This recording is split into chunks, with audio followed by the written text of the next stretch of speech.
Okay. Well, I'm going to tell you a story today, part of a story, because this is going to be 2 parts. Maybe someday we'll have just like one part. Maybe. I don't know. I don't know if that's likely. Yeah, no, we can figure it out. But it's not today or tomorrow. It's not today. It's not this week or next week, the week after. So I'm going to tell you a story about Gallipoli. Hey, my doodle dandies, this is Kelsey. And I'm Sarah. And we're That's So Macaroni. Yeah.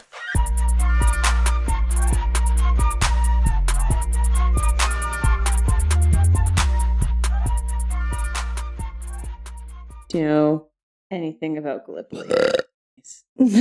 No. It was Your dad said it's foolish. Shut up. No, I don't. Okay. Enlighten me. Great. I'm glad. Just because I start at the very beginning. The Gallipoli campaign was a land campaign in World War I that went very, very poorly for the British, and it was against the Ottoman Empire. It took place between February 1915 and January 1916, kind of, right smack in the middle of World War I. We talked about the beginning of World War I, and I'm just going to recap that real quick. Birdie. It was forever ago, yes. Archduke Franz Ferdinand, Our best friend of Austria, was assassinated by Gavrilo Princip, a Serbian boy, part of the Black Hand.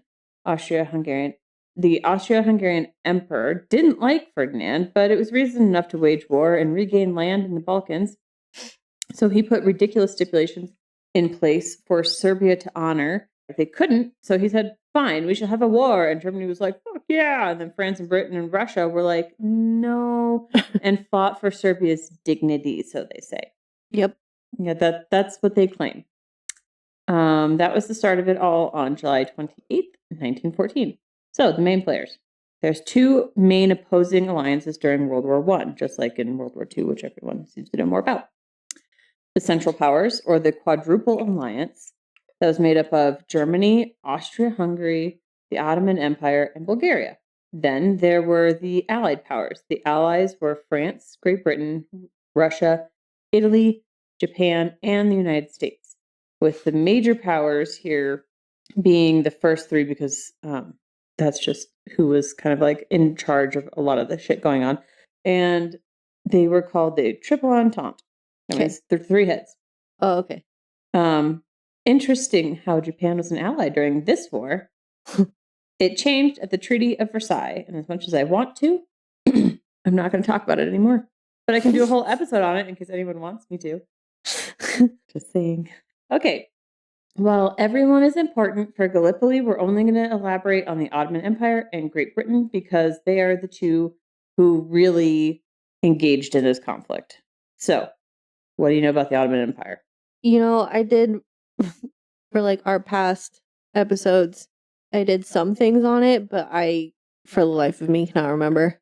I know that's where a lot of people went to like escape being found. Like the Black Hand people? Well, yeah, that, and then, what was it? Charles, Sweden. That's right, yeah. He ran away over there, and then, that's right. There's something... Oh, and then Hannibal also. Yes, Hannibal. I was going to say Hannibal also went over there. His one-eyed ass just wandered over there, hid for a while. I don't think that was the Ottomans at that point. But yeah, he went over there. Yeah. That's all I remember is that's where people would go to escape, I guess. Well, they do have really lovely beaches. Oh, okay. Okay, so it was created by Turkish tribes in Anatolia and grew to be one of the most powerful and influential states during the 15th and 16th centuries, which are the 14 to 1500s. But they were founded during the 1300s. And essentially, they had a 600-year period of power that spanned from southeastern Europe, like the Balkans, the Arabian Peninsula, Asia, North Africa, as far west as Algeria. Long time, far-reaching. It was a lot. Okay. Part of what they controlled was an area called the Dardanelles. It is a narrow strait in northwest Turkey that is, Turkey. It has been recently requested that it is spelled and said in Turkish. Oh. Okay, so it's 38 miles or 61 kilometers long. And it links the Aegean Sea with the Sea of Marmara. If you don't know where the Aegean Sea is, it's the Mediterranean Sea. Okay. And then over by like Greece Okay. is the Aegean Sea. The peninsula sticks out into the Aegean Sea. The Dardanelles go around that peninsula. There's a little, like, looks kind of like a lake, Okay. but because it's connected to other seas, it's the sea. And it's the Sea of Marmara, and then it goes into the Black Sea. I'm going to pull up a world map. You know, shit, I have maps. What sea is this? The Sea of Marmara. Okay, Sarah, if you want to, I'm going to put some pictures in the in our Google Drive. Where's map 1? God, it's so annoying. What map 2? I think map 2 is fine. Okay. Is Map that 2. Map 2? Mm-hmm. Damn it. No, hang on. Sorry, I need you to look at map 1. Okay. Yep. So, Okay. that's the Aegean Sea, which is connected to the Sea of Marmara, and it has an inlet into the Black Sea. It runs between the peninsula of Gallipoli in Europe and the mainland of Asia Minor. It was named after Dardanos, a mythological ancestor of the Trojans. When it belonged to Greece, it was called the Hellespont, or the Sea of Hellas, which is where King Xerxes crossed to invade Greece in 480 BCE, and where Alexander the Great crossed when he visited Troy in 334 BCE. Cool. So, it's a popular place to go. It's a super advantageous spot to have control of. Fun fact, Constantinople was a major hub for the Silk Road routes. 3 sea routes ran through the Dardanelles and into the Black Sea past Constantinople. Essentially, this location has always been a boon to whoever holds it. Do you want some Silk Road fun facts? Sure. Awesome. Because I wrote them down. It was a network of trade routes spanning Europe and Asia, operating between the 2nd century BCE to the mid-15th century CE. Sure. So, 17 centuries. Wait. Yeah. Nope. Yes. Okay. Pretty sure. Anyways, according to various sources, the overland caravan routes covered between 6,400 and 10,000 kilometers. That seems like a lot. It is a lot. It spanned 40 modern countries, and completing the entire Silk Road would have taken an entire year, but most merchants traveled to major city hubs, or hub cities, sorry. Cities like Constantinople and the Dardanelles. Do you like how I transitioned back? Mm-hmm. Brought it all back together. Good job. Thank Proud of you. Thank you. Okay, so let's look at how the Ottomans even got involved in this war and why it might matter to Great Britain. The Minister of War, Enver Pasha is a title for high-ranking officials during the Ottoman years, jumped in on the side of their close ally Germany and ordered a full mobilization of their forces in response to Tsar Nicholas II mobilizing his. Okay. On August 2nd, Enver signed a secret treaty with the German ambassador.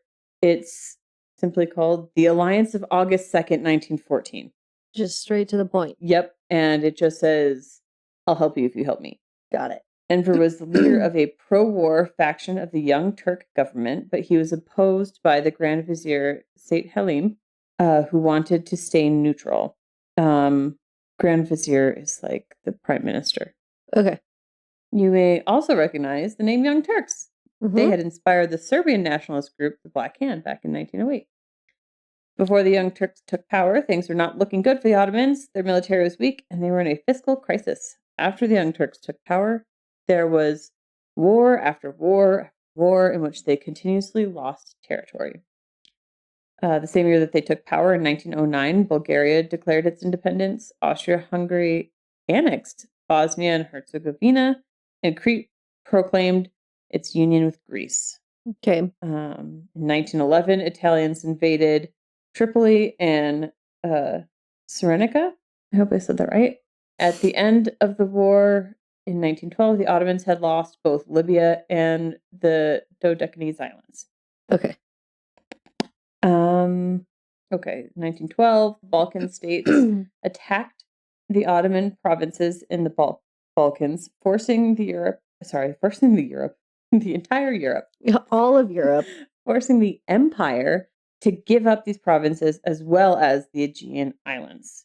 The Second Balkan War allowed the Ottomans to regain some of that territory, but they did not have time to recover themselves fully before the onset of World War One.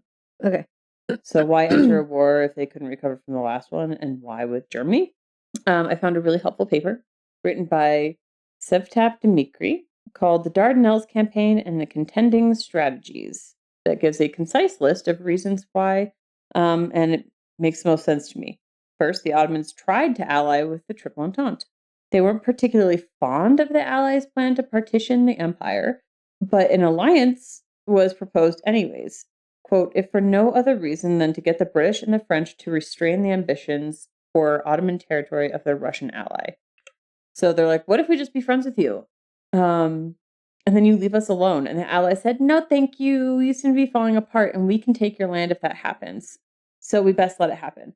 Literally, they had something called the Constantinople Agreement that were like, we're totally going to watch them fall to pieces and take it, right? And everyone's like, oh, that's what we're going to do. But that's what, yeah. They all shook hands. So they turned to the Central Powers for help. This response of the no thank you, we don't want to be friends, kind of made the Young Turk government a little wary of the Allies. Okay. And so the quote promise issued by the Allies that the Ottoman territorial integrity would be protected if the Ottomans remained neutral in the war fell on deaf ears. Okay. They believed that the promise was an empty one, a diplomatic hoodwink intended to buy time and to prevent the conflict from spreading, which seems true to me. The final strike against the Allies was the, quote, unfortunate British decision to confiscate the battleships Reshidia and Sultan Osman, which were commissioned by the Ottoman Empire and being built in British shipyards. Okay. So, although the author does not give an exact reason why, First Lord of the Admiralty, Sir Winston Churchill, he comes back later. He decides not to give them their ships. Okay, that sounds about right. But Ottoman representatives were actively in transport with crews to come get these ships. Even worse is the Reshidia and the Sultan Osman were prepaid completely by public subscription. So by the Ottoman people themselves. And that just made them a little bit fucking bitter. Yeah. The Ottomans believed Germany to be strong economically, militarily, and politically. They could probably win the war that was upon them. Plus, they already had a history of cooperation at this point they could feel confident in. German military advisors engaged in the modernization and reform of the Ottoman army in the pre-war period, a process seen by some foreign observers as the Prussianization of the Sultan's army. Most senior officers in the Ottoman army at the time were actually German. That's weird. Why? Because they were helping them build it up. Their military advisors are an interesting thing. Oh, God. Because you can say, well, I'm just advising. I'm just in an advisory position. But you're actually doing a lot more than that. Like you're training and you're leading them. You're organizing things. So it's never really just like a, hey, what if you did this? Let me give you my 2 cents. It's always seems to be, in a few cases, a little bit more than that. But Germany also invested in municipal transportation, electric utilities, agriculture, and mining. Okay. So they were just getting along real well. Germany's like, we'll be your buddy. We're not going to be like those fucking assholes. The British, who didn't give you the ships that you paid for. You paid. I'd be so pissed. Oh, they were. But Germany didn't want the Ottomans in the war yet. Not yet. They were a friendly neutral that distracted parts of the British fleet as their proximity threatened British holdings in Egypt and the Suez Canal. Plus, it'll be a short war. Best not to involve too many unnecessary people. Yeah. It's not going to last long. Over by Christmas. After the debacle with the ships from Britain, Germany kindly provided ship and crew to the Ottomans. And the Brits were like, no, that's now making them officially your ally. And Germany's like, this ship is now Ottoman, not German. And the Brits were like, well, what about the sailors? Certainly you have to dismiss them. Enver Pasha claps back with, They're Ottoman now and part of our navy. See, we sent a bunch of sailors over to Britain. Do you remember? For those ships that we paid for, remember? And, well, gosh, they aren't back yet, and we don't have our new ships, so maybe you can just go fuck yourself. Yeah. Yeah. Mm-hmm. That's a reasonable reaction. I would think so. Yeah. Last note. European countries had clear objectives in the war where the Ottomans didn't necessarily have, like, something they wanted to maintain other than just, like, leave me the fuck alone. Okay. The British, quote, the British aimed to secure the road to India and the Suez Canal. The French wanted Alsace-Lorraine, which is northeast France, below Belgium and west of the Rhineland. So a little eastern, that little, like when you picture France. Rhineland's a fine land once more. This is right next door to that. The little sticky outfit. Yeah. That's that. Just so you know exactly where it is. Right next to the Rhineland. Cool. The Russian ambitions were to seize the straits and Istanbul, and the Austrians desired to control Serbian homogeny. Istanbul, fun facts. You know that 1990 song, Istanbul, Not Constantinople, by They Might Be Giants? Yeah. It was originally written in 1953 on the 500th anniversary of the fall of Constantinople to the Ottomans. That seems rude. The city was originally a Greek colony founded around 657 BCE and called Byzantium. Okay. In 330 AD, the Roman Emperor Constantine the Great renamed it the City of Constantine, or Constantinople. Okay. The Ottoman Empire then took that city in 1453, ending the Byzantine Empire. And while they formally didn't change the name, locals called the city Istanbul, roughly translated to the city. Okay.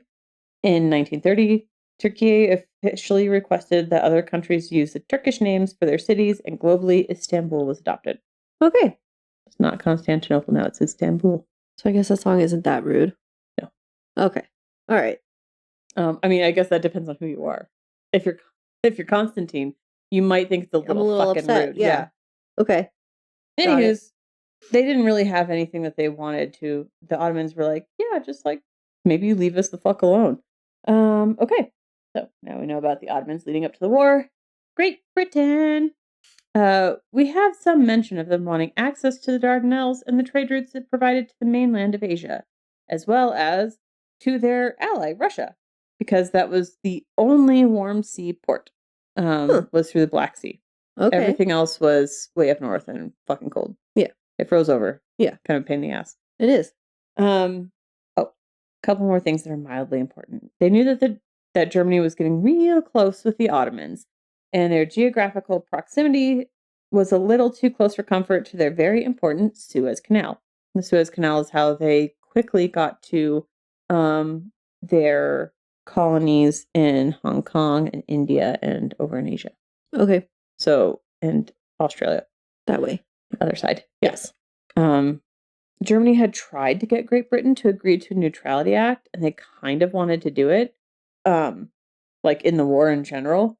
Britain was in what they called a splendid isolationism, according to Lord Salisbury, the Lord of Freezer Steaks.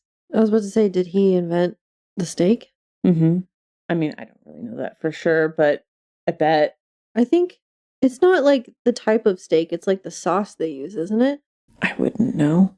It's basically like meatloaf with a fancy sauce on it. Yeah. Yeah. Yeah. Gross. I say fancy. It's not. It's It's a gravy. Anywho, it is. That was Lord Salisbury's favorite meal. And so now it's in every frozen food aisle. In every America. elementary school cafeteria. Yep. Yes. He really changed the world. With his shitty steak. Yep. Anyway. Anywho, so they were really taking some alone time. Because from 1815 to 1914 is a time called Pax Britannica. Have you heard of that? No, but it sounds familiar. Well, Britannica, wasn't that a ship? The Britannica is a ship. Okay, that's why that sounds familiar. Okay, never Pax mind. Britannica is the British peace. Okay. So just some things that happened during this 100-year peacetime. There was the Anglo-Nepalese War. From 1813 to 1816. Hey, make sure you pronounce things correctly. Okay, Drew. I'm trying. The Third Anglo-Maratha War from 1817 to 1818, and various campaigns during what is called the Scramble for Africa, like the Anglo-Zulu War of 1879 and the Anglo-Boer Wars. So maybe peace is not the correct term. Oh, hang on. I'm sorry. I forgot a few things. There's also the Crimean War from 1853 to 56. I've heard of that one. Well, there's also another one in the 90s. I think it was 80s, 90s. Maybe I'm wrong. Anyways, there's the Crimean War from 1853 to 1856. Okay. The Napoleonic Wars that ended in I know about that. 1818 with the Battle of New Orleans, which was in 1915, which ended the War of 1812 that they were in. Oh, sorry. The Battle of New Orleans ended the War of 1812. Okay. So, peaceful? I think not. It never is. Some would say they're like Tybalt and Romeo and Juliet. Peace. That's who Sounds like Drew a song played. novel. Huh? That's who Drew played in high school. Really? He was Tybalt. Oh, then he knows this. Peace. I hate the word. Yes. As I hate hell and all Montagues. They hated peace. Anyways. Oh my God. I forgot. So also during this time of peace, they were trying to put down women's suffrage, Irish unrest, and workers' unions. Whew. So some people might not call 1815 to The time of peace? 1914 peaceful, I don't think so. but Britain did. Tybalt might. There's comfort in it. Britain wanted to maintain a balance of power on the European continent so that their interests were protected. Historian David Reynolds sums it up pretty well by saying, quote, rather than the Pax Britannica sustaining an era of European peace, it was the peace that sustained the Pax. Indeed, Britain was almost a free rider, allowed to concentrate its resources on global expansion because of the European equilibrium, end quote. Okay. So as long as nothing changes, it's good. That would be great. But then Ain't Germany broke, don't fix it. Yeah. Or like if it is broke, just leave it because it's working really well for me. Okay. Germany unified in 1871 and became buddies with the Austro-Hungarian Empire, and that is a problem. So all those like little regions that we were talking about during the Great Northern Wars, Yeah. they were like, what if we just make it really easy, Kelsey and Sarah, and we just become Germany? And they did that for us in 1871. They knew. They knew Yeah. that we were gonna be talking about it Break our someday. brains over this with Pomeranians and Dobermans. Dobermans and all sorts of crazy stuff. So anyways, Ugh, Germany existing is a problem because they changed things. Now they're this power as opposed to Pomeranians and Dobermans. God. Okay. Now they've got they're together now. Okay. But they still didn't want to really stay out of the war until Germany invaded Belgium in August of 1914. Now it's Britain's problem. It's always Britain's problem. They started it, probably. World War One? No. Oh. They just started a lot of problems, I feel. Just in general. They did, but they were peaceful times. Don't ask anyone else. They were peaceful. Anyway, so it really upsets the balance in Europe that Great Britain likes to have. So the fighting begins. It officially begins in August 1914, and it's guaranteed to be a short war, home by Christmas, probably 6 months most, as all wars are. Famous last words. Extremely short. Yes. Unfortunately, that wasn't going to be World War One. No. I can't never believe is. it. The Great British Expeditionary Force, or BEF, faced off against Germans for the first time at the Battle of Mons on August 23rd, 1914. What's the BEF? I don't know. I don't know. Do you know? I don't know. Sarah. I definitely don't know. I can't help you. The British Expeditionary Force, or the BEF, originated in the Army Reform of 1908, sponsored by Richard Burden, later Viscount of Haldane. Is he a burden on society? Probably. Okay. Prior to this reform, it had been customary in the British Army to ship off individual units and organize them into brigades or larger units once they had reached wherever it was that they were going. So they'd take all these little bitty bits and then put them together once they were already there. Okay.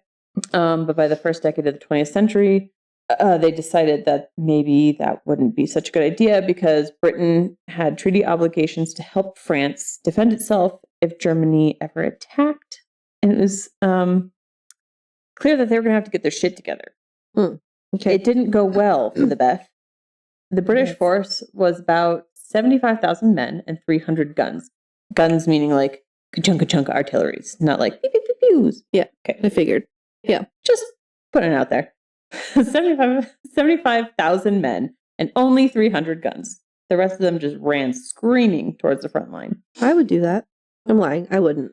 You're not going to catch me anywhere near the front line. I'm going to be back here hiding behind this tree. Tree's blown up. So am I. The Germans had 150,000 men and 600 guns. So, like, they kind of doubled their numbers. Anywho, they put up a really good fight. The Beth was well trained. Their guns were extremely accurate. But numbers ended up winning this one. And the Beth and their French allies were retreated to the Marne River. And this is where things get only worse. Have you heard of the Battle of the Marne? No. Christ. Okay. I went to public school, my dude. So did I. We didn't learn any of this shit. I somehow did. Okay, maybe I taught myself. All right, the first Battle of the Marne. I was like, okay. The first Battle of the Marne took place from the 6th to the 10th of September, 1914. This marks the beginning of trench warfare that characterizes World War I. It took all of a month for what was essentially a stalemate. Okay. So a Christmas at home is looking less possible. And they're really not happy about that. Yeah. Because they're a month in and they're just like dug into the ground, shelling the shit out of each other, and no one is moving anywhere. So they're like, fuck. Germany says, we need more friends. And they initially said they didn't want the Ottomans in the war, but then they were kind of like, well, maybe we could use our influence in both the army, like the land forces, and in the Navy, because they also had their grubby little mitts in the Navy, and make moves towards kind of bringing them in. And this is a sequence of events that snowball out of control that lead us eventually to Gallipoli. There was a British squadron of ships off of the entrance of the Dardanelles in the Aegean Sea.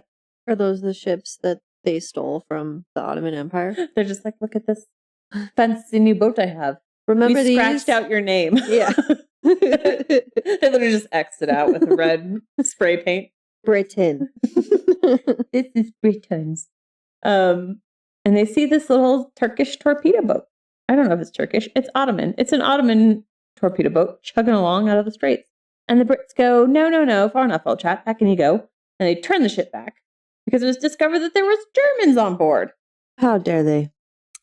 The Germans take this opportunity to persuade the Ottomans to close the Dardanelles. How does one close a waterway? One might ask. Okay. Ask me. How?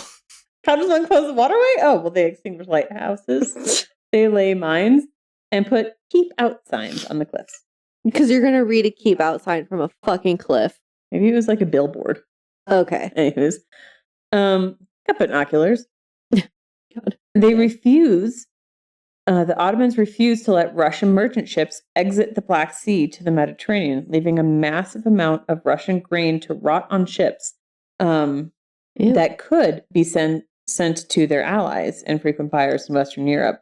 So they say you can't send it to our enemies. So just to clarify, although the Germans have a heavy influence and control over the military and navy, it's still the Ottomans choosing to do these things. Like Enver Pasha was still like super for this. There was a lot of other militant members of the Young Turks who were like, yeah, not all of them, but enough. Okay. Let's see. Regardless, quote, free passage of the Dardanelles was governed by international convention, which affected both belligerents and neutrals alike. Any interference with international shipping, therefore, was an act of war. So because they closed the Dardanelles, it was an act of war. Okay. The Why British... does this sound familiar?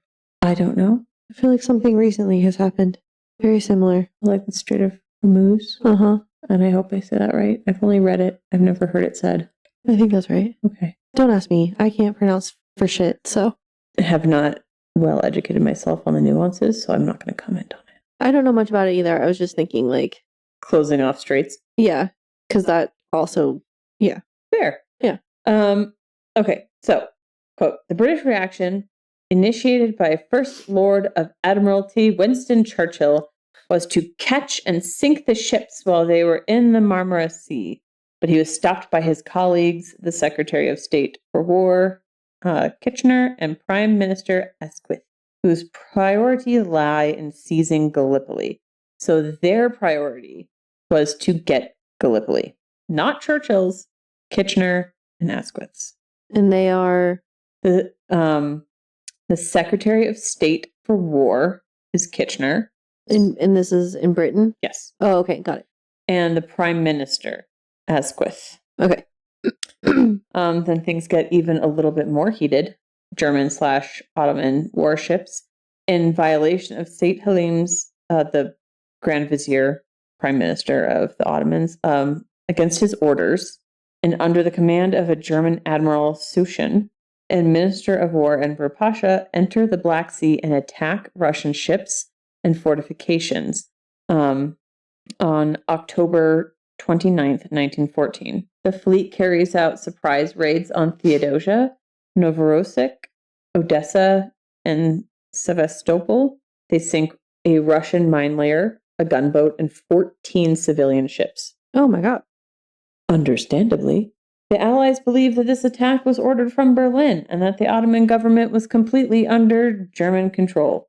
The Ottoman Grand Vizier was like, oops, sorry, that wasn't what we said should happen, and offered compensation, but the Russians said, no fucking thank you. We've had enough of your crap attacking us in the Caucasus Mountains, blocking our boats, and now literally blowing up our spot. Get the fuck out with this we're sorry bullshit.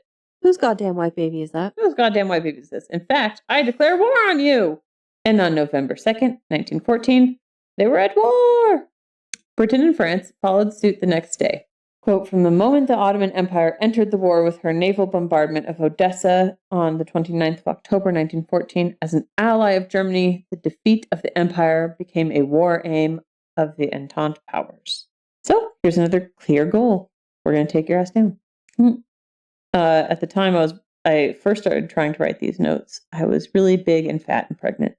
And sitting forward to read small print articles was really hard. So I found myself a fun podcast that I wanted to share with you. It's called the History of the Great War podcast.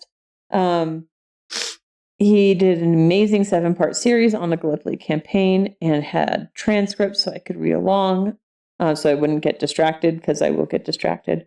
The host name is Wesley Livesay. Tons and tons of details, so you can hop on over there and give them a listen if you want more super dug in stuff about Gallipoli, anything really in the Great War, which is World War I. They didn't know that at the time. Okay, let's get back to it. The whole operation is supposed to be only a naval operation, no land troops. The British Navy, with some help from the French, were going to force the strait and take control of Istanbul or Constantinople by the sea. So a few men would have to come to take Istanbul, which was Constantinople. Now it's Istanbul, not Constantinople. Thank you. Thanks for dancing along. Like I said, it would open the warm water port to their ally of Russia and hopefully open a second front to crush Germany from.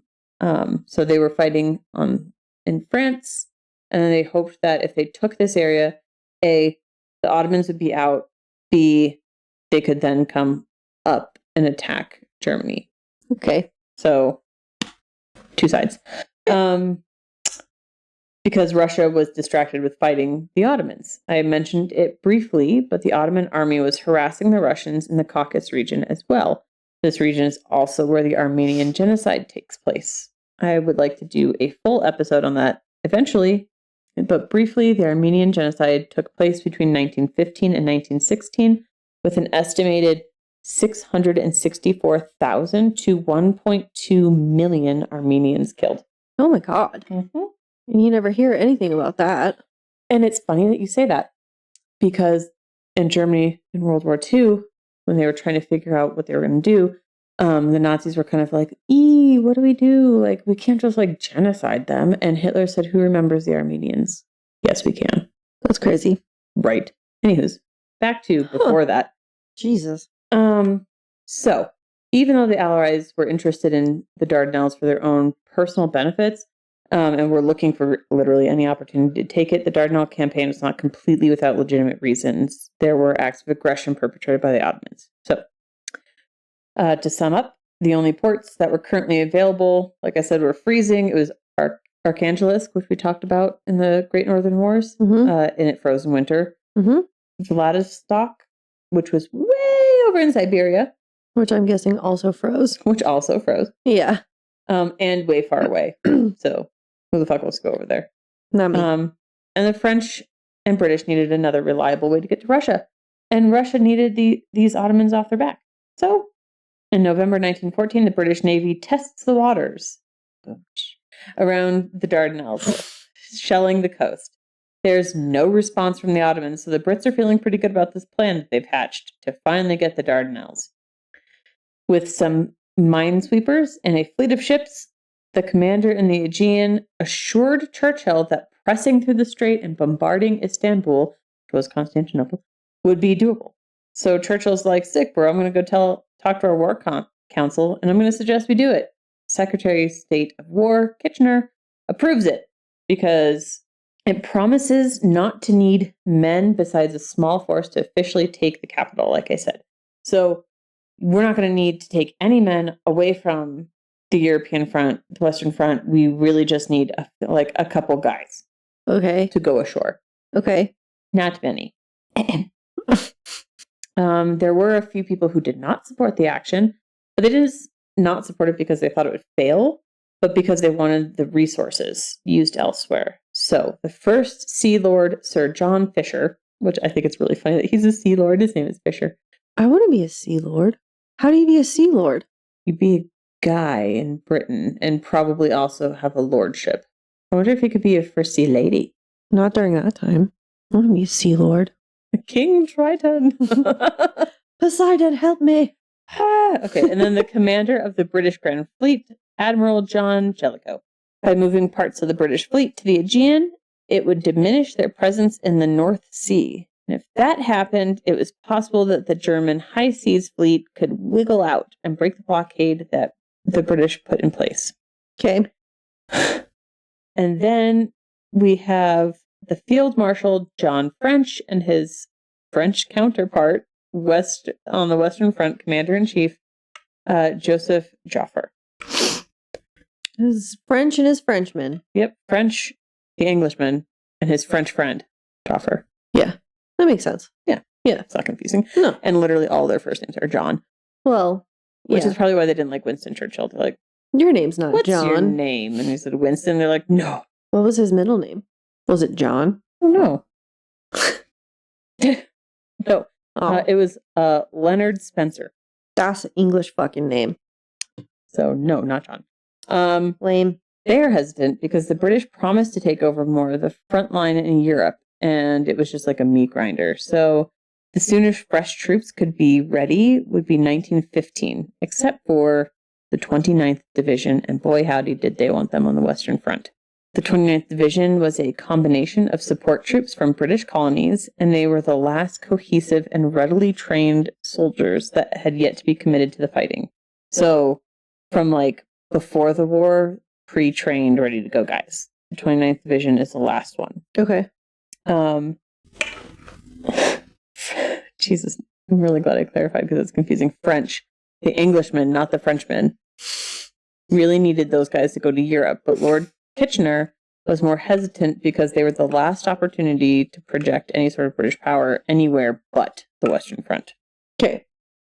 It is important to note that there were other campaigns in West Asia at the time. It wasn't just the fighting going on in Europe that the British were concerned with. There was what was called the Mesopotamian campaign in Iraq from November 1914 through the end of the war in November 1918. The Sinai and Palestine campaign from January 1915 to October 1918.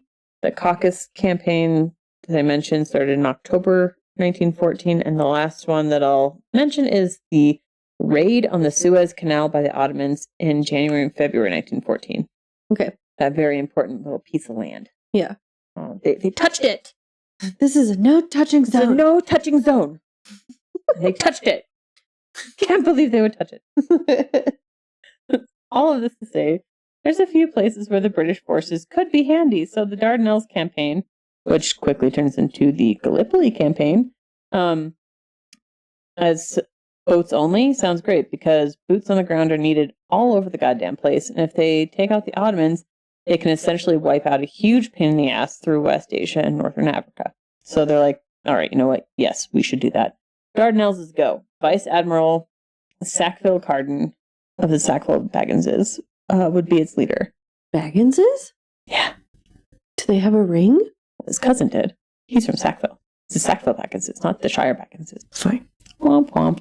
Fine.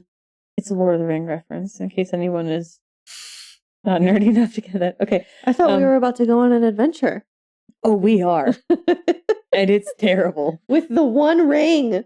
No. Oh, fine. All right, continue, I guess. There are mountains. Okay. Vice Admiral Carden had mostly held administrative roles during his time in the Royal Navy, so he didn't really have experience commanding a large fleet. But now he has a whole ton of boats. He has 12 British and 4 French battleships, 14 British and 6 French destroyers, and a handful of cruisers and 35 fishing trawlers. The fishing trawlers were manned by civilians still. What do they need that for? Fishing trawlers? Yeah. Well, I was just about to tell you, they're going to be minesweepers now. Oh. Because they're little boats. Yeah. So they can like go in there. Okay. And I guess they don't sit low enough in the water to set off the mines. Yeah. But they can clear them out. Okay. All right, that makes sense. That answered my question. Good, I'm glad. I thought they were just going to use it to constantly have food, you know? I mean, that's not a bad idea. They just have a really long fishing line off the battleship. Yeah. So a bunch of ships. And a 7-layer dip of a plan. So, layer 1. Destroy the outer forts with boat guns. Beans. Yes. Layer 2. Destroy intermediate forts with boat guns. Cheese. I don't know. Layer 3. I've never made 7-layer dip, so I have no idea if this is right. Keep going, you're doing great. I don't think it's right. I think cheese goes on top, but it's fine. I want you to... I'm really appreciating this. I think as long as you have 7 layers, that's really the important part. Okay, beans Layer and 3. cheese. Okay. Travelers, enter the strait first and sweep up them mines lickety-split so that layer 4 can happen, and then boom, boom, boom, the way down the coast to the Sea of Marmara. So layers 3 and 4. Pico de gallo and sour Guac. cream. Oh, okay. Sour cream. Layer 5. Have a nice holiday sailing through the Sea of Marmara, taking in the sights, and getting a tan. More cheese. Layer 6. Arrive at and begin shelling Constantinople, now Istanbul. Salsa. I already said Pico. There's a difference between pico and salsa. Okay, all right. I digress. Okay, layer 7. The Ottomans see how screwed they are and they surrender. Avocado for crazy people. Yum. Okay. I'm sorry. I don't know how to make 7-layer dip, so I tried. The more cheese, the better. All I know. Sure don't get cheese. Cheese. Okay. But the Ottomans had a lot of fortifications and strong points all along the coast from Cape Helles on the European side of the strait, along the inside, and then back up to Cumkale on the Asiatic side. They were hella old, like medieval old, but they had a lot. After the bombardment from the Brits on November 4th, 1914, when the Brits thought there was no response, there was a response. And that was to restore and improve the existing fortifications and lay a fuck ton more mines. Okay. I think there was like a total of 400 mines laid in the straits. That's a lot. It's a lot. So what I'm getting at here is that the Ottomans were like, these motherfuckers are going to come for us at the new year in 1915, and we got to get ourselves ready. Mm-hmm. So they were like, we see you. And we're not going to respond to right now because that's not going to do well for us. We're going to get you later. As I mentioned, the Ottomans were still recovering from the Balkans War, but they had just enough, barely enough men and artillery to man the forts. The artillery that they had were howitzers. And while there is a long and very interesting history of howitzers, the ones we're talking about were the gun howitzers. They had a long barrel and high muzzle velocities and could fire at high and low angles. Most importantly, they were mobile. Were they cannons? Kinda? But they're artillery, so it's like Like, they shoot a bullet. So a cannon shoots like the big ball or like the grape shot stuff. Yeah. This shoots like a big bullet. I see. Okay. Okay. They could fire at the British ships and then roll away to another location with their ability to fire at higher angles. They could go a few different places, and they could fire from behind hills, which is a place where the ships couldn't retaliate. The naval guns on the British ships were working with that the British were working with were designed to be relatively low angle of fire at this time. They're called pre-dreadnought ships. In naval battles, there's not a lot of stuff to get in the way of the things you're trying to hit with your gun. Mm-hmm. So they don't really need to go to high angle. And the targets at sea are bigger. The fortifications they were trying to hit on shore were like a few yards wide. So they're trying to hit the forts, which are teeny tiny compared to naval targets. Right. And then they also are up on like hills and cliffs, and the pre-dreadnought guns couldn't go up that high. Pre-dreadnought guns, if you look at pre-dreadnought ships, they have like these big like barrels on the side. What are they called? Pre-dreadnought battleships. Okay, continue. They have they have barrels on the side, and that's where their guns are. They can go up a little bit, obviously, so they don't just shoot straight across. But it's more of a side-to-side range of motion than it is an up-down range of motion. Okay. Dreadnought ships actually have like kind of what we have today would be considered dreadnoughts. They have the guns that can angle up so that they can like lob projectiles, like what the British could have used right here, which is lobbing it up and over a hill to hit them. Okay. Which the howitzers were able to do. So they were able to hide behind a hill and just like chuck this shit over the hill at the ships. Okay. I'm looking like all this up now. Oh, okay. You know what? When you were like describing the howitzer, I was thinking of like a tank. So, yeah. Oh. Do you want to describe a howitzer? Because do you think that's tank-like? Well, no, but I was thinking of this when you first were talking about like the tank gun? Yeah. Yeah, kind of. Yeah. But with its own set of wheels. Yeah. Yeah. Okay, that makes sense. Okay. Yeah. So, these forts are small, they're tucked down, and they're like all hunkered down on the ground, and they're high up on a cliff. Kind of a pain in the ass. On February 19th, 1915, the British Navy starts to find out just how annoying all this is. Carden keeps the fleet about 3 miles from the shore for their bombardment, softens up the defenses before coming in. While the ships fired upon the defenses, it certainly looked like it was going well. But that was just because they rolled their guns away and hunkered down while they were being shelled. Oh, okay. Mm-hmm.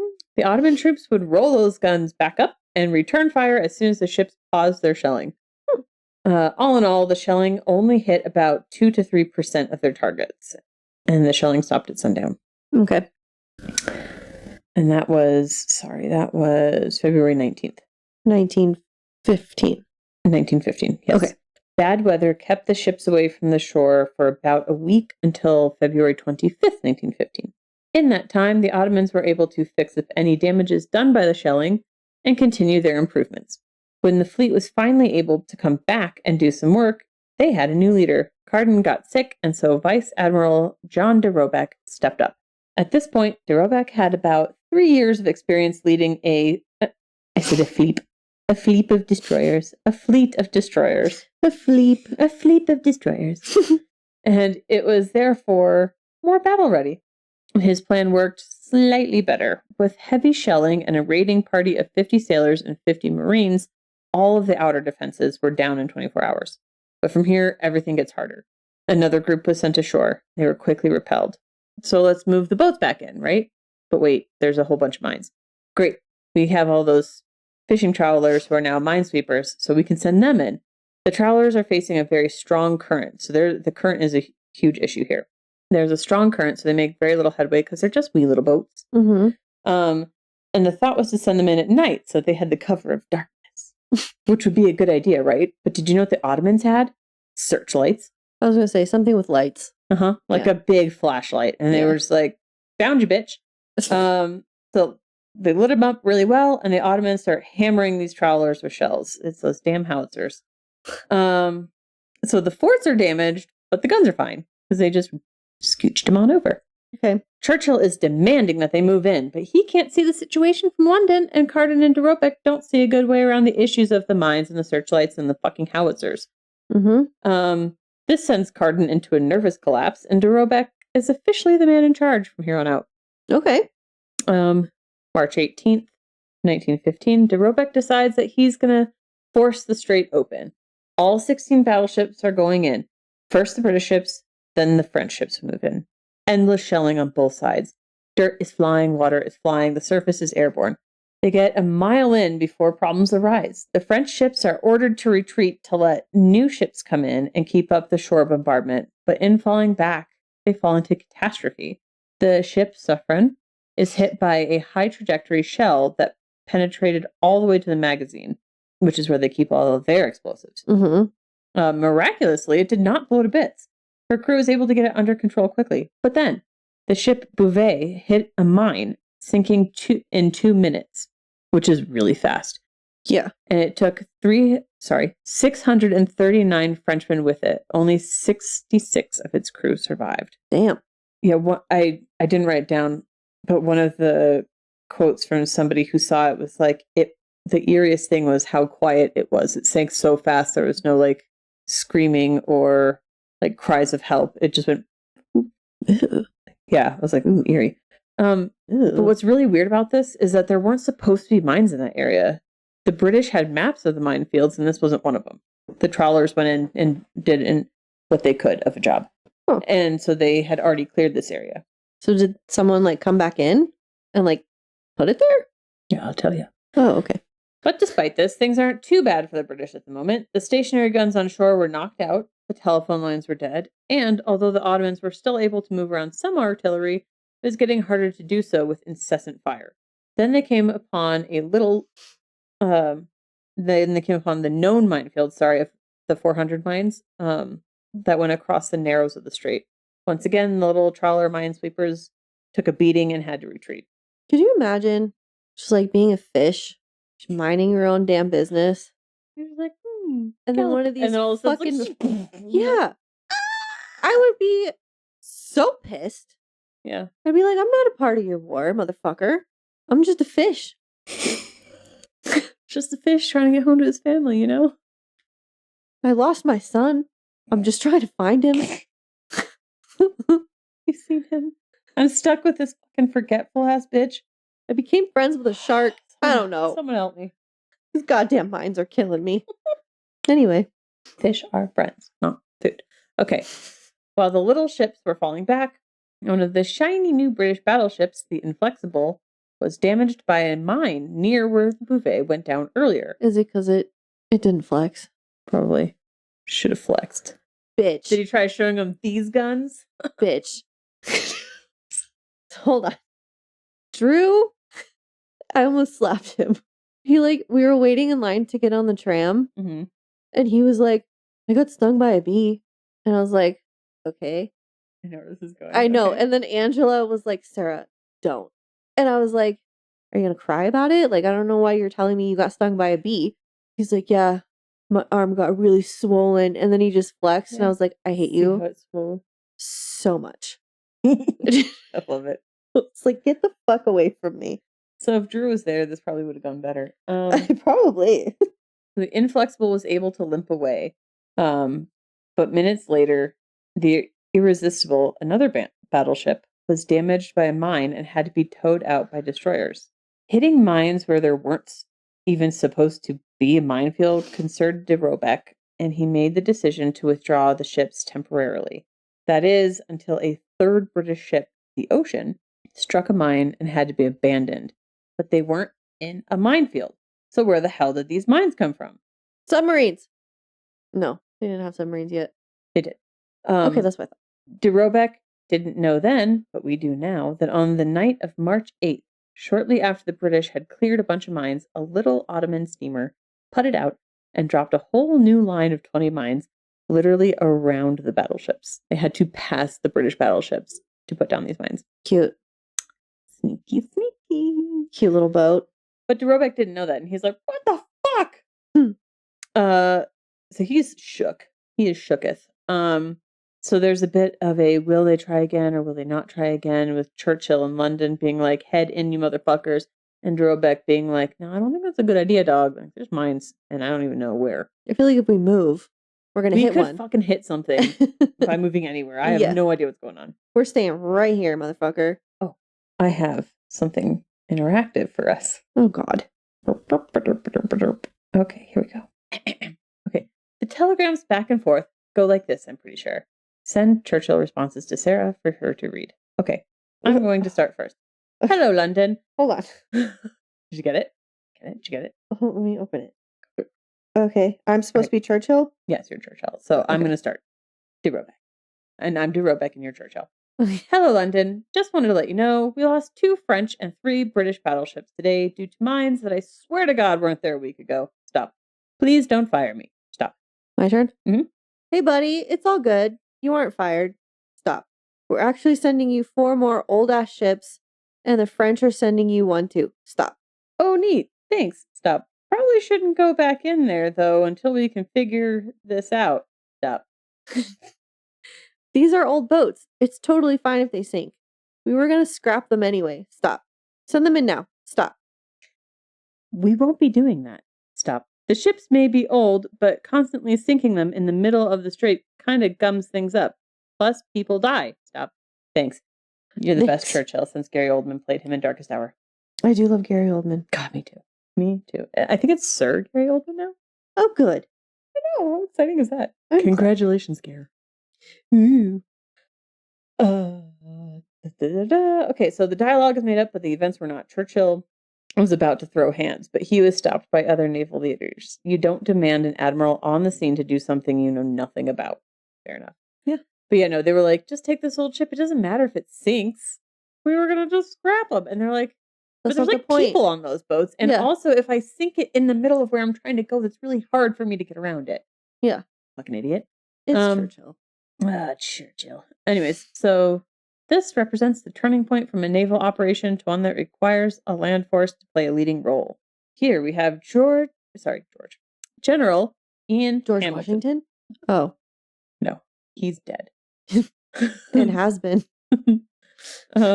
So General Ian Hamilton, the future commander of the land operations, writes to Lord Kitchener, quote, I am being driven most reluctantly towards the conclusion that the Dardanelles are less likely to be forced by battleships than at one point seemed probable, and that if the army is to participate, its operations will not assume the subsidiary form anticipated. Okay. It's going to take people, and it's not going to be a little bit of people, is what he says. So maybe they should call, oh, fuck. Who is it? The Romans? They seem to just like reinvent people quite quickly. just spawn out of the ground. Yeah. Yeah. They They should probably should. call them. Yeah. Yeah, they were on their side in this war. They really should have. So even though they were like, we're gonna have to use people, they didn't want to commit a crazy ton of people or energy here. They really only need to use land troops to bop along the coast and take out those forts and howitzers on the heights of the strait so that the minesweepers can do their jobs, so that the battleships can do theirs. All the British leaders were like, yeah, this is gonna work for sure now. Just a matter of time. So they're gonna put people down. But you know how the Russians were like, hey, allies and friends, please help us with the Ottomans? Mm-hmm. Well, now they're not happy about the whole operation becoming land-based. Okay. Now they're pissy. The Russian foreign minister, Sergei Samsonov, thought that having British and French troops in the area would throw off the Russians' groove. Plus, he didn't think that the British would just hand over Constantinople, which is now Istanbul, when they captured it. Not only that, but the Greeks said that they would be willing to help. And they're one of the primary challengers to Russian dominance in the Balkans. And if the Greeks got involved, then they might get a concession from the Allies, and just about any concession would step on Russia's toes. So this just makes them foot stomping mad. Okay. They're like, how dare you do that, even though we asked you to be here? Yeah. Don't do that. They're in it all out. They're fine. Greece doesn't enter the land operations because Bulgaria decided to side with the Central Powers, which threatens Greece's northern borders, so they can't commit men somewhere else. They have to protect themselves. And Sir Edward Grey, who was the Secretary of State for Foreign and Commonwealth Affairs, what a title. Mm-hmm. In Britain, he calmed Samsonov's panic attack over Constantinople, which is Istanbul, and land forces are a go for Gallipoli. Okay. Like I said, General Sir Ian Hamilton is now the commander of what is called the Mediterranean Expeditionary Force, or the MEF, or MEF. I was like, did you just say meth? MEF. I was like, don't think they had that yet, did they? Yeah, they had MEF. Oh, okay. Anyways, this is the MEF. Okay. They are a conglomeration of 5 different divisions. The 29th Division that we talked about, which was, like I said, they were made up of all these different colonial holdings. So they had people from India, Ireland, Scotland, Wales, Canada, like a whole, like, they were like, and now you're the 29th Division. Congratulations. Okay. The Royal Naval Division, the Corps Expeditionaire d'Orient, and the 1st Australian, and the Australian and New Zealand Division. Okay. The 29th we already talked about, garrisoned units. They had yet to see action in this war, and they hadn't worked together yet on a divisional level, just as those individual units that they used to be.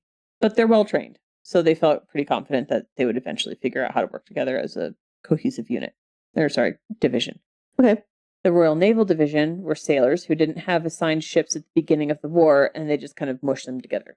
Okay. The Corps Expeditionaire d'Orient was obviously the French one. The French weren't wild about this idea of Gallipoli, but felt obligated to support their ally here. The Corps was primarily from North Africa, made up of Senegalese, Zouaves from Algeria, and Foreign Legion, which was an elite French fighting force made up of literally anyone who wanted to join and fight for France. Okay. The History of the Great War podcast calls this a flowery name, to which I ask, is it flowery or just French? Probably just French. Just French. Yeah. That's what I would think. Mm-hmm. And the last 2 are the ANZAC, the Australian and New Zealand Corps, who I think gets most recognition here in this war. If you have heard of Gallipoli, you might have heard of the ANZAC or ANZAC Cove and known that because Australians and New Zealanders still have this as like Anzac Day. Okay. They still like celebrate this and keep it in the memory. So they get a lot of like recognition for this. Okay. And they are made up separately of the Australians and the New Zealanders. And they are referred to separately because they do separate things, but they're mostly just called the ANZAC. Okay. So we'll just be talking about them. So since we talked so much about them, who are they? What makes these men stand out is that all of them were volunteers and all of them had training in their local militias back home. Part of the rate of volunteering was just like everywhere else, he's going, so I'm going to go. But they were also like, hey, we're pretty sporty people. I bet we'd be really good at this. And they were really good at this. Those thighs propelled them up mountains like no one's business. Couldn't be me. And those should be shorty shorts, those will get you in trouble. They will. You'll get, especially if your nips are out at the same time. Don't worry, these men had shirts on. You'll get an incident exposure, okay? Yes. Also, comparative to their population, a ton of New Zealanders signed up. I don't know how many New Zealanders there were at the time, or if we're talking only the colonizers, or if it includes the native populations, but I digress. A whole bunch of them came. Here's a fun fact. The Australians had the 1st Light Horse Brigade as part of their division.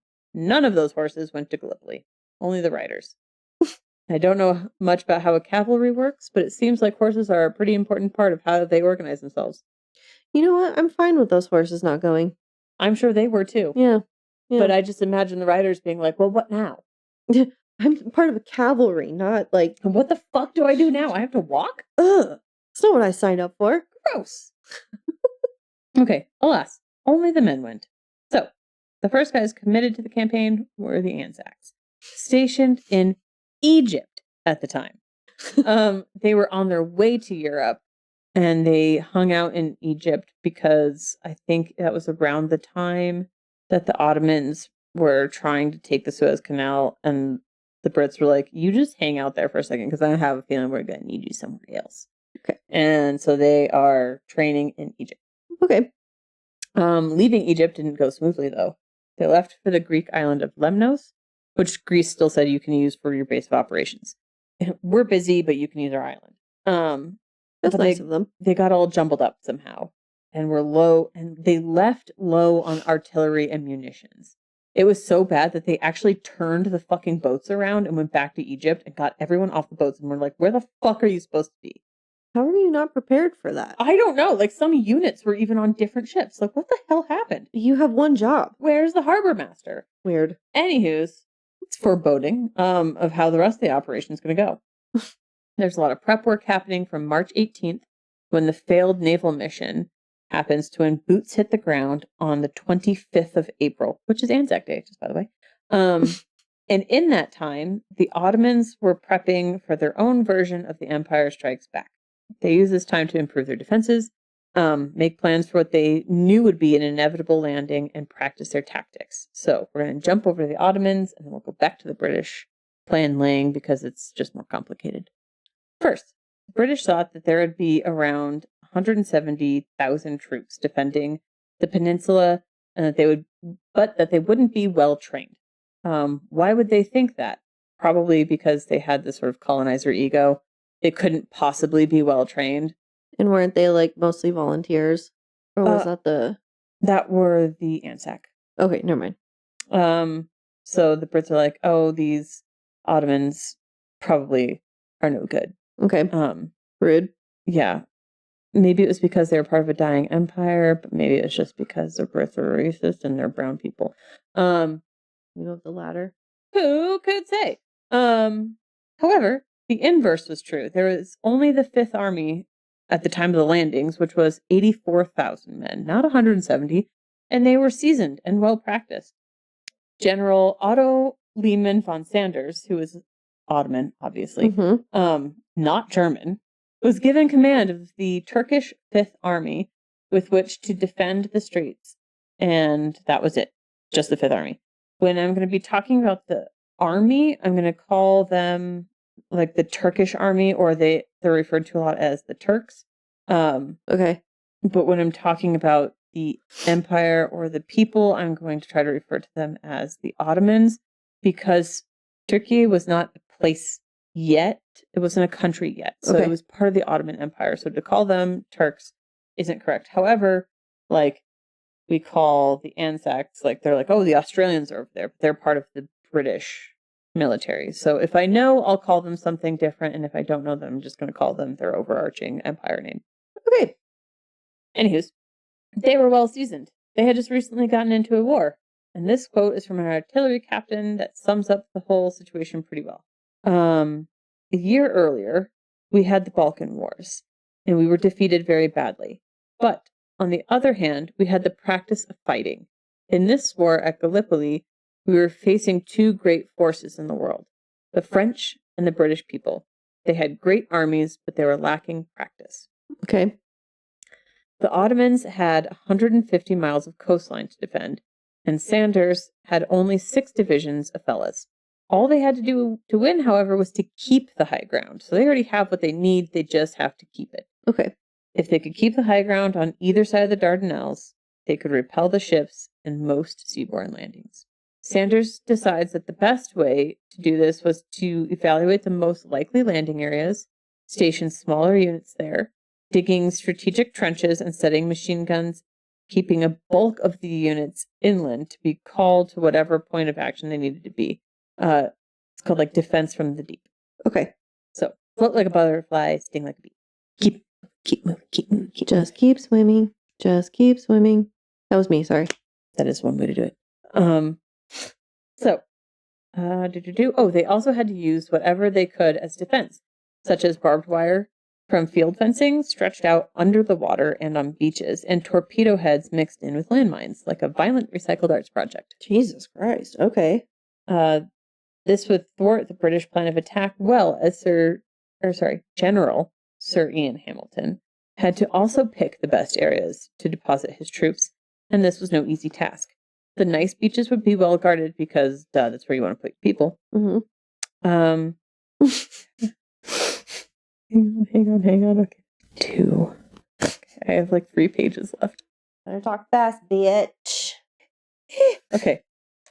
Now, okay. This is the most insane part of me. Best place to land troops would be a place called Bulair, which was right at like the neck of the peninsula. Connor, could you please pull up map 1? Split screen if possible. You should have map 1 already pulled up. So, please refer yourself to the arrows I have drawn. The beaches at Belair were a gentle slope and easy to launch a bunch of troops, and would cut off any defending troops left on the peninsula from the rest of their support further inland. Which era was this? The blue one. Okay. This was Sanders' biggest fear, and so it was where he concentrated most of his forces. Hamilton knew this was a great place, and he knew Sanders knew it was a great place, and Sanders knew Hamilton knew he knew it was a great place. So, as you can see, the blue arrow, Belair, close to the mainland, and I know it's a little bit small, but the topography shows a nice flat area. It's so tempting and so dangerous. Where the British were trying to go was Istanbul, which was Constantinople, which is all the way on the opposite side of the Sea of Marmara. So let's see. Let me tell you what the peninsula looks like real quick. Try to describe it. So it's like this little finger that sticks out at the biggest part. So it's this little neck, and then it stretches out wider to about 12 miles across at the widest, or 20 kilometers. Then it narrows down to about 5 kilometers or 3 miles at what, like, to me looks kind of like an ankle. Mm-hmm. And then it widens out a little bit again, and then points to Cape Helles. It kind of, that last little part looks like a pointed foot to me. So there's like the toe, which is Cape Helles, and then there's the heel in the straits there. And then up at that little part, at the, like, what could be an ankle, that's where they will concentrate themselves. So there's two factors that I think Hamilton had to take into consideration. And this is me thinking. I didn't read this anywhere. I kind of made it up by reading. So he had to take these things into consideration when deciding not to land at Belair and to land where they did, which is where the red arrows were, at the tip of the peninsula and kind of at that ankle area. The first being most obvious. Hamilton didn't want to land 80,000 troops near where he assumed 170,000 troops could easily get the reinforcements. Right. The second being less well known as this, which is to never go against a Sicilian when death is on the line. Thank you. Yeah. Okay. Not really. Please go to map 2. Connor, please show map 2. Sarah, go to map 2. Oh, wait. God, Jesus Christ. Okay. Okay. The second is that the land forces were only supposed to take out the forts and artillery that were protecting the narrows of the Dardanelles, not necessarily engage in another land conflict. If that's the case, then you don't need to endanger your troops by putting them closer to the enemy. Reinforcements, you can go for just the tip. And just the tip, I promise, is how they made fun of Churchill and Hamilton for the Gallipoli campaign. Just kidding. Just the tip? Just the tip, I promise. I'm dead. That's So, funny. the plan was made to land the 29th Division at Cape Helles at the tip of the peninsula, like Just near the tip. Just the tip. Okay. And Anzac near Gallipoli, which is now known as Anzac Cove, as the main assault, and to put the French troops on the Asiatic side at Cumcale to take care of those guns, which could fire at the beaches and ships at Cape Helles. And then the Royal Naval Division would go up to Belair just to posture, like they were going to land there and hopefully distract the Turkish army. So you see how Britain's plan is so much more fucking complicated. So the objective of this whole thing was to gain control of the Kilidbar Plateau near the heel of the peninsula. Okay. So we have a landing at the toe and at the ankle to take over the heel. Map 2 can go away now, Connor. Thank you. Neither of the landing places on Gallipoli were really great for large-scale landing, but they were the best of the available options that far out. Anzac Cove was just north of Gallipoli on the Mediterranean side of the peninsula. It was only a narrow area that was good for landing. The surrounding the cove were like serious cliffs. So there's only one part of that cove. Is it the Cliffs of Insanity? Yeah, I make that up later. Oh, good. Okay. Oh, trust me, I get there. They are, so there's like one part where it's like only a very small area that like kind of slopes upwards and like a gentle hill, which they can really quickly and easily get inland from. And then the rest of that cove is like a little strip of land and like cliffs. So, the landings at Anzac were made in the dark, early hours of the morning because the commander of the Anzac, Lieutenant General William Birdwood, wanted to go ashore in the dark. I wear my sunglasses. I have no idea where that just came from. I'm so sorry. He was not wearing his sunglasses at night. He was awake and ready to go.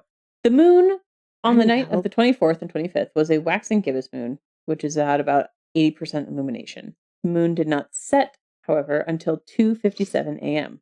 Damn. Which meant that the troop transport ships had to, and so they couldn't be too close to shore or else you would see the boats, right? They had to be as far off as possible. The troop transport ships had to move in. Troops had to get onto their rowboats to be towed to shore and get ashore, and then make significant progress inland between when the moon set at 2:57 a.m. and dawn at 4 a.m. Cool. Good luck with that. No problem, no problem, no problem. Cape Helles had a bunch of small beaches that were overlooked by hills that the Turkish held. The British Navy was going to help, though, by shelling the shit out of them prior to the landings. There were going to be 5 beach landings for the 29th. Y, X, W, V, and S. In that order, north to south. It irks the fuck out of me. That's not how the alphabet works. That's not how the alphabet works. No, it's not.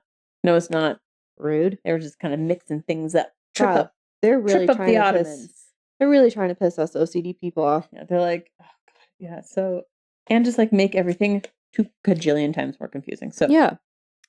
Y Beach was a few miles away from the other beaches and at the bottom of a steep ravine. It was hoped that it was such a shitty place to land that the Ottomans wouldn't see it coming, and it would even the playing field as the defenders had the terrain advantage. X, W, and V beaches were at the tip, and S Beach was inside the Dardanelles, up a little bit. Okay. While those beaches may have worked for initial landings, they were either located adjacent to ridges or in direct line of Ottoman defenses. Okay. The man in charge of the landing forces was General Sir Almer Hunter Weston, and he did an interesting job of things. These landings were going to be done during the daytime. Hamilton wanted to land them like they did the Anzac at Gaba Tepe in the dark, but some naval leaders and Hunter Weston disagreed. The Navy cited the strong currents and the confined space would be too difficult to maneuver in the dark of night, which could have been avoided by beginning the shelling earlier because it was a waxing gibbous moon that night and about 80% illumination, and it didn't set until about 2:30-ish. Mm-hmm. So they could have shelled a little earlier and gone in the dark. Mm-hmm. Seeing as you're shelling, there is no element of surprise fucking anyways. Yeah. So they could have done it when there was a little bit of moonlight, but I digress. It was harder to do. And Hamilton was like, fine. And Hunter Weston said it would be easier to coordinate the multiple beaches and units in the light of day, especially with the difficult terrain that they were unfamiliar with. Daylight would be nice. Okay. I'm going to stop here for episode 1. Okay. Next week, we'll pick up with the landings on the beaches, the struggles the British faced, and hopefully I get to the eventual evacuation of all the troops from the peninsula. Okay. Sounds like a plan. So we go through a bunch of battles, a bunch of shit that you just go, oh my god, oh my god, oh my god, Okay, that's all I'm gonna say then next time. Oh my god, every 2 seconds. oh my god. I'm gonna be just like I'm gonna say it just like Bella did when Edward abandoned her in the forest. Edward, oh my god, oh my god, oh my god. I saw that movie once, and I Edward, Edward, Edward, Edward. Edward. So that's what I have for you, and we'll be back in a few days to finish this on up. What do I end at? 137. Hey, good for me. Yeah, I broke it up well. Okay. Well, in the meantime, go find us on our social medias, please. Follow us. What is it? Like our stuff. subscribe to our YouTube. Subscribe to our podcast on Apple Podcast, Amazon Music, Spotify. Was there another one? iHeartRadio. iHeartRadio, I Yeah, think. wherever you get your podcasts, go ahead and should find be us. there. Yeah. Our Instagram is thatsomac_podcast. Mhm. Our YouTube is thatsomac podcast. Our email, if you want to write us any stories, suggestions, anything like that, is Or just to say hi. just to say hi. Hi. I would love to eventually do like listener stories. Someday. Like people's stories. I would Yeah. love that. I mean, I have some tales from my history classes in high school. Tales from the Crypt. Yes. I look forward to it. Yeah. And then, in order to do that, our email is thatssomacaronipodcast@gmail.com. And yeah, we would really love to hear from you guys and hear what you think about the episodes. Say nice things. That'd be great. Yeah. That's all I got. That's all I got. That's all I got until we go to the crapshoot of Gallipoli next time. Okay. Well, thanks guys for listening. See you later. Bye.